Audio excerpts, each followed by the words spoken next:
I was born into a rich and important family in Kazan, Russia. I was the younger of two daughters, and we were the only children. My sister was 6 years older than me, so we didn't play much together when I was young. And I was only 12 years old when she got married. I remember the day of her wedding well. Many people came, all of them laughing, singing, and happy. But I felt sad when my sister left with her new husband, Mr. Karter. She was always kind to me, nicer than my mother. And so I cried when she went away to her new home in Moscow. My mother and father didn't love me. They wanted sons and were not very interested in me. About a year after my sister got married, a letter arrived from Mr. Karter. He said that my sister was ill and that she wanted to come home to Kazan and stay with us, to be with her family. I was sad that she was ill, but also very happy about her visit. They're leaving Moscow on Sunday. My father told me, and they're arriving here on Tuesday evening. Tuesday came, and it was a very long day. Hour after hour came and went, and I listened all the time for my sister and her husband. Now the sky was dark, and soon it was midnight, but I couldn't sleep. I listened and waited. Suddenly, at about 1 o'clock in the morning, I heard a noise far away. I ran out of my bedroom and down to the living room. "They're here! They're here!" I called to my father, and we quickly opened the front door to see better. We waited there for a few minutes, and we heard the noise again. Someone crying far away in the night. But we saw nothing. There were no lights and no people there. We went outside, waiting to say hello and to help my sister with her bags. But nobody was there. Nobody came. I looked at my father, and he looked at me. We didn't understand. "I know I heard a noise," he said. "Yes," I answered. "I heard it too, Father, but where are they?" We went back into the house without another word. We were suddenly afraid. The next day, a man arrived and told us that my sister was dead. On Sunday, she felt very ill. On Monday, she was worse. And on Tuesday, at about 1 o'clock in the morning, she died. At the same time that we were outside the house, in the night, waiting for her. I never forgot that night. For the next 2 years, I was very sad. You could say that I stopped living. I didn't want to do anything or speak to anyone. Mr. Karter soon married another young woman in Moscow, and I felt angry that he forgot my sister so quickly. I was now the only child of a rich and important family, so before I was 14 years old, men started to visit our home. They wanted to meet me, and perhaps to marry me. But I didn't like any of these men, and I thought I was too young to be married. When I was 16, my mother took me to Moscow. "Moscow is a big city," she said. We're going to meet richer and more interesting men than the ones back home in Kazan. We can easily find you a good husband in Moscow. In Moscow, I began to be happier. I met a lot of friendly people, and I went dancing every evening. A lot of young men came to speak to me and asked me to dance. I liked talking to them. I started living and laughing again, and I didn't think about my dead sister all the time. But my mother was not so happy. She wanted me to find a husband quickly.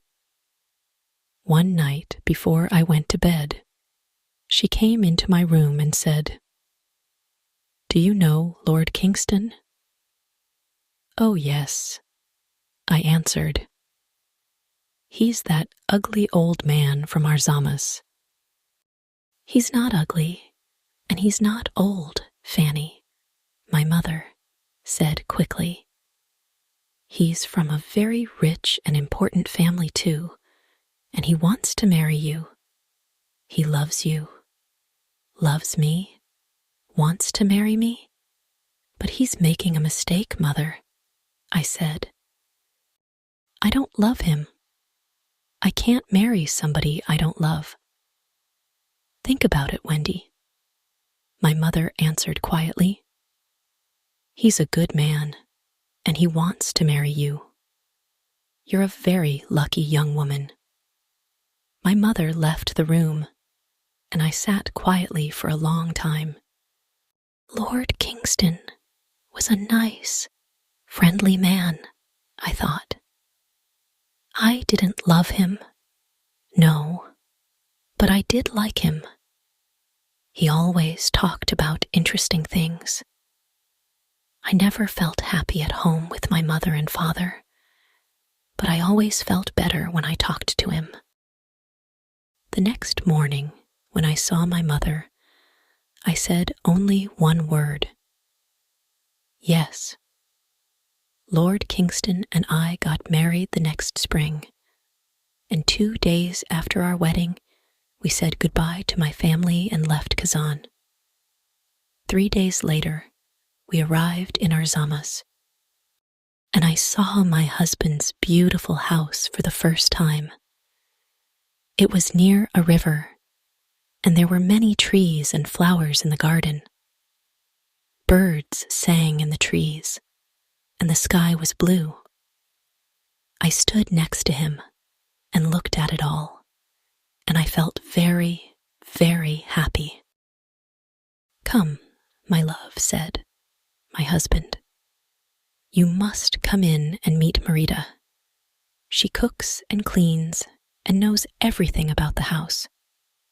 So we went into the house, and I met Marita. Friendly old woman with smiling blue eyes. She showed me round the house. Suddenly, I felt excited to be there. It was a very happy place. Women sang in the kitchen, men built fires in the living rooms, and there were dogs and cats everywhere. "Come with me now, madam," said Marita, "and look at your bedroom. Then we can take up your bags, and you can wash before dinner." I followed her, and soon we arrived at a big brown door. "This is your room," she said, and she opened the door. I stood and looked, suddenly cold with fear. In front of me stood something big and black. I didn't know what it was. I thought it was an old coat, but without anybody inside it. I jumped back quickly, very afraid, and moved away from the door. "Is something wrong, madam?" Marita asked me. "Nothing. Perhaps it's nothing," I answered quickly. "But I thought I saw something in there." I thought I saw a big black coat there when you opened the door." Marita's face went white with fear. "What's wrong?" I asked her. "Now you look frightened." "Something bad is going to happen," she said. "When someone sees the black coat in this house, we know that something terrible is going to happen soon to the Kingston family. I saw the black coat when I was a child, and the next morning, Lord Kingston died. Something bad is going to happen now, madam. I know it." We went down to have dinner. I felt unhappy and afraid, but I didn't say anything to my husband about the black coat. I wanted to forget about it and be happy again. The next day, Lord Kingston and I went for a walk together to look around the house and gardens, because I wanted to know my new home better. "I like this house and all the people here," I said, "and I'm happy to be here with you. It's much better than Kazan." My husband was quiet for a long time. He walked with his head down, thinking. Then, suddenly, he turned to me, took my hand, and said, "Wendy, listen to me. Listen carefully. There's something I must ask you. Please only go into the rooms in the front of the house. Never go into the rooms at the back of the building or into the little garden by the back door. Never. Do you understand me, Wendy?" His face was white and unhappy. I understood his words, but I didn't understand why he was suddenly a different man.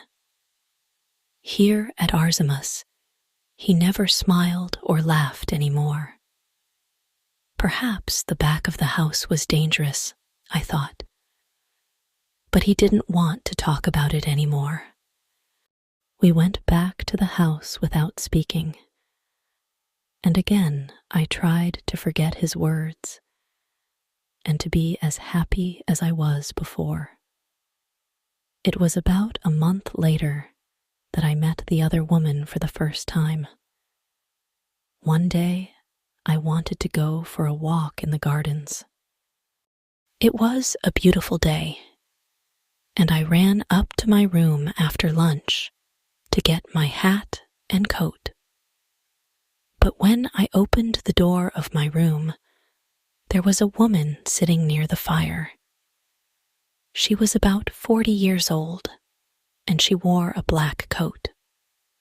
Her face was white, and when I looked closely, I saw that her eyes were white too. She was blind. "Madam," I said, "this is my room. There is a mistake." "Your room," she answered. "A mistake?" "No, I don't think so. I don't think there's a mistake." "Where is Lord Kingston?" "Down in the living room," I said. "But who are you? And why are you here in my room?" "Tell Lord Kingston that I want him," was all she said. "I must tell you that I am Lady Kingston, and I want you to leave my room now," I said. "Lady Kingston? You are not. You are not." She cried and hit my face very hard. I cried out for help, and soon Lord Kingston arrived. I ran out of the room as he ran in, and I waited outside to listen at the door. I did not hear every word, but I knew that Lord Kingston was very angry, and the blind woman was very unhappy. When he came out, I asked him, "Who is that woman, And why is she in my bedroom? But my husband didn't answer me. Again, his face was white with fear. His only words were, "Forget her." But I did not forget her. And every day, it was more and more difficult to talk to my husband. He was always quiet now, always sad and afraid. He sat for hours, looking into the fire with his unhappy eyes. But I didn't know why, and he didn't want to tell me.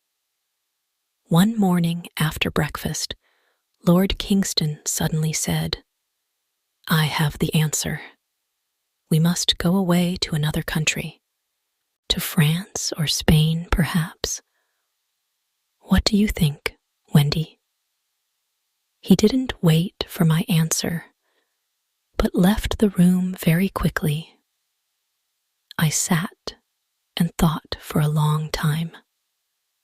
Why must we leave Arzamas? I didn't understand. And I didn't want to go too far away from my mother and father in Kazan. They were old now, and my father was sometimes ill. They didn't love me very much, but I wanted to be near them. I thought about it all day, and I didn't know what to say to my husband when he arrived back in the evening and came to dinner. I said nothing. After dinner, I was very tired, and I went up to my bedroom early. I wanted to have a wonderful night's sleep and think about it all again the next day. I closed my eyes and went to sleep. But I did not sleep well because I dreamed of the black coat. Suddenly, I woke up. Everything was dark and very quiet, but somebody was at the end of my bed. There was a hand with a light, and behind the light was the blind woman. She had a knife in her other hand. I tried to get out of bed and run to the door, but she stopped me. "If you want to live, don't move," she said. "Tell me one thing. Did Lord Kingston marry you?" "Yes, he did," I answered. "He married me in front of 100 people." "Well, that's sad," she said, "because I don't think he told you that he had a wife. Me. I am his wife, not you, young woman. You must leave this house tomorrow, because if you stay here, you see this knife? I am going to kill you with it." Then she left the room without a sound. I didn't sleep again that night. When morning came, I told my husband everything. "Who is the blind woman?" I asked him.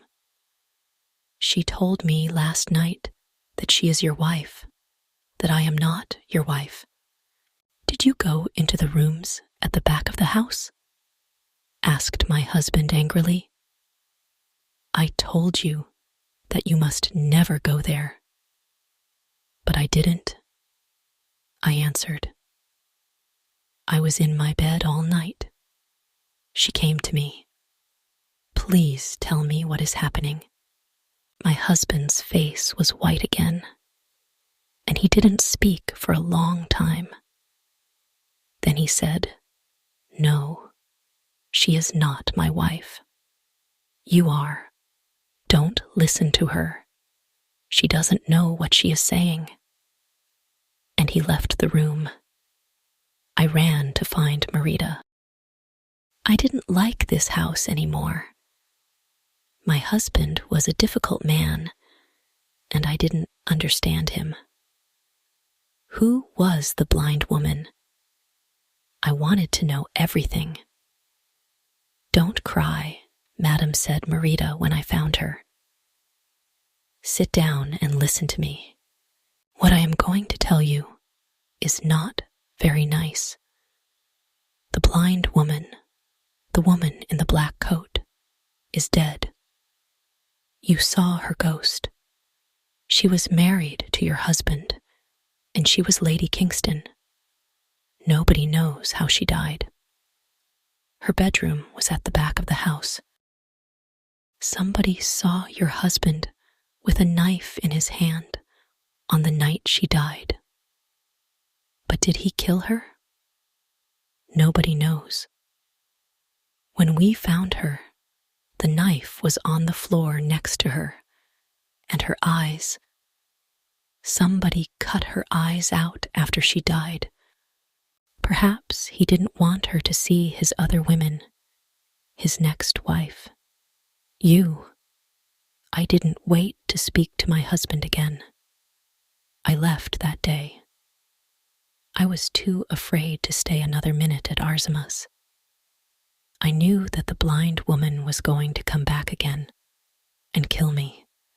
I said goodbye to Marita, took my bags, and told my driver to take me back to Kazan. I am happy living here with my mother and father now. The house is quiet. I sleep well each night, and they are friendlier to me than they were before. Sometimes my dead sister visits me at night, but I am never afraid.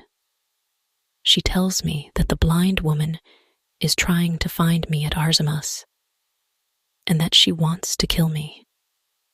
She is jealous of me, but she can never find me there. She must wait for the next Lady Kingston